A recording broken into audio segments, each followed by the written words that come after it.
Crypto currency Ethereum के को founder ने क्रिप्टो करेंसी को लेकर एक खतरे से आगाह किया है। उन्होंने आशंका जताई है कि 2030 तक क्वांटम कंप्यूटर्स मौजूदा क्रिप्टोग्राफिक सिस्टम को तोड़ देंगे, उसका तोड़ निकाल लेंगे।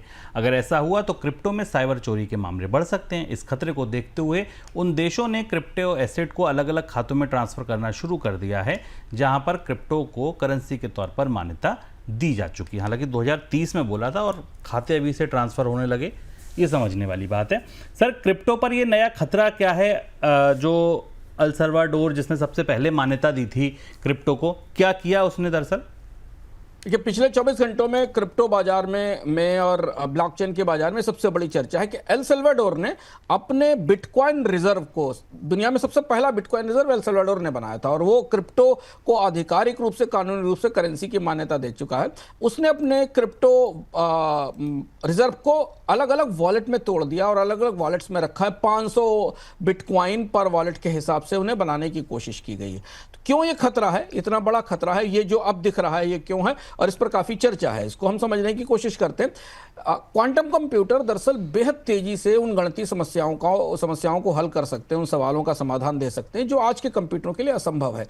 क्रिप्टो के जो प्रोटोकॉल हैं वो आरएसए और ईसीसी हैं और यही क्रिप्टो की सुरक्षा का आधार है, जिन्हें आज तोड़ने में कंप्यूटर्स को हजारों साल लगेंगे। इन तोड़ने के लिए क्वांटम कंप्यूटर्स इतनी तेजी से इन पर काम करके इन्हें तोड़ सकते हैं, क्योंकि जिस क्यूबिट पर काम करते हैं उनकी रफ्तार बेहद तेज है।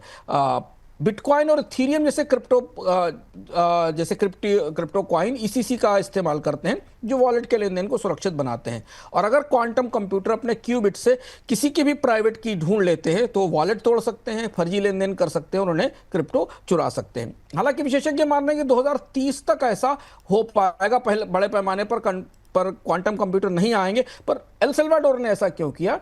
क्योंकि ऐसा माना जा रहा है कि जो क्वांटम हैकर्स हैं वो कलेक्ट नाउ और ब्रेक लेटर की थ्योरी पे काम कर रहे हैं। वो अभी क्रिप्टो जुटाएंगे, खरीदेंगे और उसके बाद में उन्हें तोड़ने की कोशिश करेंगे।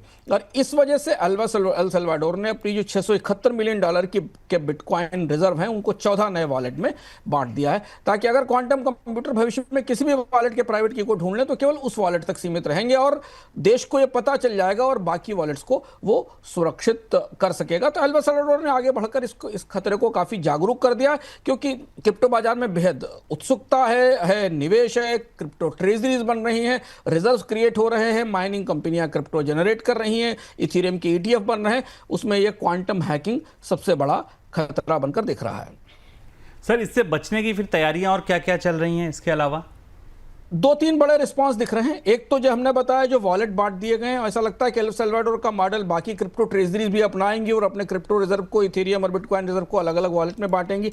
दूसरा है कि टेक कंपनियां कुछ क्वांटम प्रूफ क्रिप्टोग्राफी पे काम कर रही हैं जो 2025-26 तक उपलब्ध हो जाएगी। गूगल और एप्पल जैसी कंपनियां, जहां क्वांटम कंप्यूटर्स का क्यूबिट्स भी उन कोड्स को तोड़ नहीं पाएगा, लेकिन बड़े निवेशक एल सल्वाडोर की तरफ अपने वॉलेट्स को जरूर बांटेंगे। इसके अलावा एक क्वांटम प्रतिरोधी ब्लॉकचेन और डिजिटल सिग्नेचर जैसी प्रक्रिया पर काम चल रहा है, जिसे क्रिस्टलस और डाइलिथियम कहते हैं। ये नए प्रोटोकॉल तैयार किए जा रहे हैं। ये प्रोटोकॉल क्रिप्टो वॉलेट्स को, क्रिप्टो के रिजर्व्स को, करेंसीज को किसी भविष्य के क्वांटम हमले से बचाने की कोशिश करेंगे। क्रिप्टो सिस्टम, ये कहा जा रहा है कि क्रिप्टो सिस्टम भविष्य के अपने साथ अपडेट हो सकते हैं, लेकिन ये खतरा क्रिप्टो के सर पर अचानक आकर खड़ा हो गया है।